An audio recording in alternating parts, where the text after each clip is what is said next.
Чем почивают малышей? Сотрудники Роспотребнадзора по жалобе родительницы на плохое питание и частое отсутствие воды в одном из детских садов республики провели рейд по некоторым дошкольным учреждениям региона. Есть нарушения, по ним будут приняты меры. Все подробности у Светланы Томовой.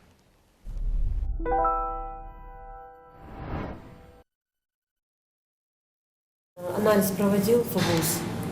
Отбирали это массово на анализ? Нет, не отбирали. Отсутствие результатов лабораторных исследований на некоторые молочные изделия – это не все нарушения, выявленные сотрудниками Роспотребнадзора в ходе проверки в дошкольных учреждениях. К этому детскому саду у надзорных органов нашлось немало нареканий, устраненных тут же в процессе проверки. Сегодня самое пристальное внимание к продуктам питания, поэтому тщательно смотрят, чем кормят детей. Здесь в холодильнике хранится так называемая суточная проба готовой продукции. Посуду с едой маркируют с указанием времени приема пищи и даты отбора. Делать это необходимо в первую очередь для безопасности ребенка.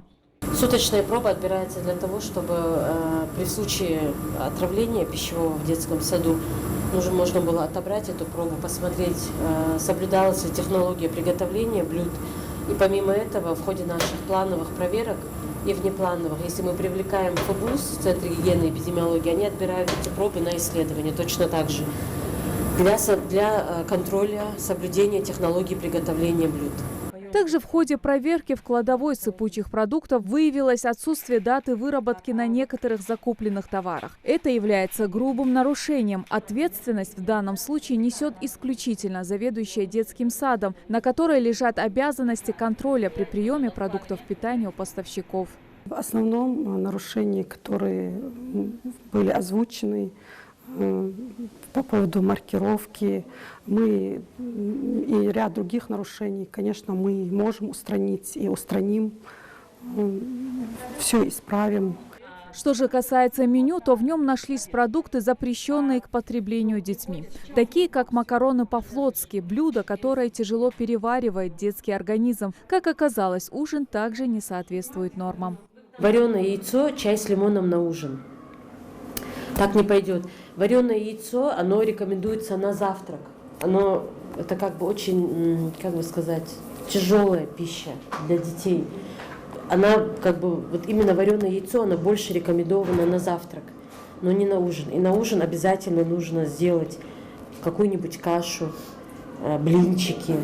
Еще одна проблема, на которую жаловались родители, это частое отсутствие воды. В связи с этим у работников пищеблока и воспитателей возникают определенные сложности. Так в чем же дело и почему здесь часто отключают воду? Выяснить это мы попытались в местной администрации. Порывы каждый день, 2 и 3-4 порыва. У нас все водотрубы износят большие, старые водолинии. Поэтому бывает даже целый день не бывает воды. Вот такое тоже бывает. Далее сотрудники Роспотребнадзора направились в город Малгобек. В детском саду «Страна чудес» на удивление проверяющих нарушений не нашлось. Здесь практически все соответствовало ГОСТам и стандарту. Правила хранения продуктов также соблюдались. Правда, нашлось несколько замечаний по меню, но они были сразу же устранены. А что касается продуктов, то их, со слов сотрудников, принимают только при наличии сертификата. Продукты нам поставляют в неделю, в месяц, 2-3 раза. Естественно, по заявке мы предоставляем за 2-3 дня заявку. После этого нам завозят продукты. Естественно, мы проверяем сертификаты, нам предоставляет всю документацию наш поставщик. Мы проверяем срок годности этих продуктов. Все это, конечно же, контролируется нами. Еще одно дошкольное учреждение. Здесь также выявлены нарушения. Например, вот эти овощи хранятся на полу, а не в специальных ящиках. Сомнения также вызвала и вареная колбаса. Я здесь не вижу, что она детская. Соответственно, она запрещена. Я понимаю, что там используют за пределами детскую колбасу, которую у нас не изготавливают. Вы эти гяц. Тогда не надо. Нельзя. Не то, что не надо. Как отмечает заместитель Минобра Пятимат Угурчиева, они сами неоднократно вели беседы с поставщиками о необходимости доставлять только исключительно свежие продукты в дошкольные учреждения. Но если они все же попадают в детские сады без маркировки, то это только по халатности самого руководителя образовательной организации.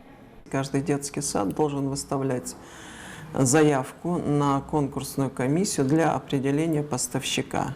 Если поставщик не определяется, то руководитель имеет право заключить контракт на 1 месяц с поставщиком для определения, для доставки продукции. Бывают такие моменты, что поставщики иногда недобросовестно относятся к своим обязанностям. Об этом мы приглашали их, мы им говорили, проводила я совещания с руководителями не принимать продукции без соответствующих документов. Потому что сертификаты все обязательно должны быть. Накладные они должны быть. Поэтому без этой документации мы не имеем права принимать продукцию.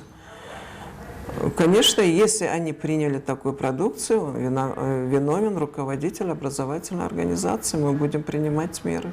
Такие проверки, по словам представителей Роспотребнадзора, дают возможность на ранней стадии устранить различные нарушения, а обращения родителей в этом только помогают.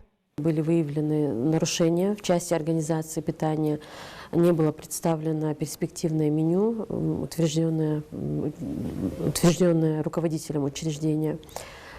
Также после того, как мы осмотрели ежедневное фактическое меню, было выявлено запрещенные продукты. То есть это были макароны по-флотски, которые запрещены в детских садах. Ну и также ряд нарушений требований санитарного законодательства. В 2 последующих детских садах после проведения проверки в части организации питания нарушений выявлено не было, но были также выявлены незначительные нарушения требований санитарного законодательства, которые в ходе нашей проверки были сразу же устранены.